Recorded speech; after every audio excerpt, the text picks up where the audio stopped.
DX53MT 2170 B6 U24 1023 2521 di Xiong ni bateri daripada iFasten jenis 21700 punya. Kapasiti dia 5000 mAh, output rate dia 5C, gunakan 5 sel lah di dalaman dia.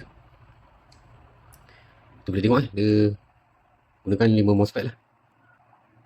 Dia mengawal arus yang masuk current ke bateri, masuk keluar charging, discharging lah. Kita boleh tengok ada resin tu, dia melindungi connection atau sambungan pada PCB ni lah. Okay.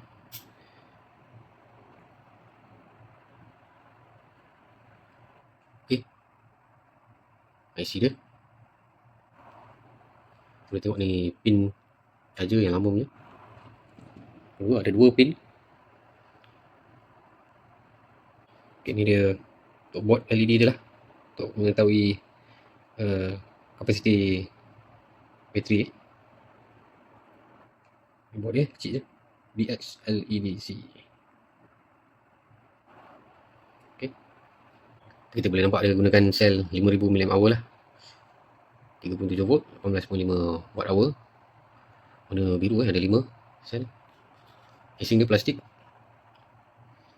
Dia punya spot welder untuk nickel plating dia ada tutup kertas tape. Boleh tengok spot welding dia macam mana.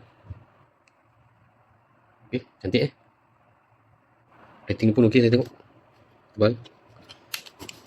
Dia punya welding dekat sini pun okey. Welding sambungan daripada nickel plating ke board okey lah. Tengok tak ada masalah. Tengok bom shape dia macam mana, ni welding dia, solder dia.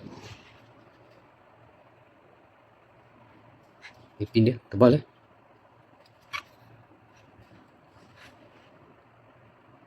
Okay, untuk iFasten 5 sel punya 5000 mAh, 5C.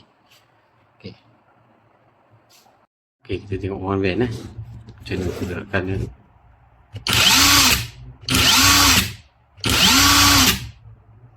Bergau so nanti kita akan tengoklah macam mana dalaman dia ke.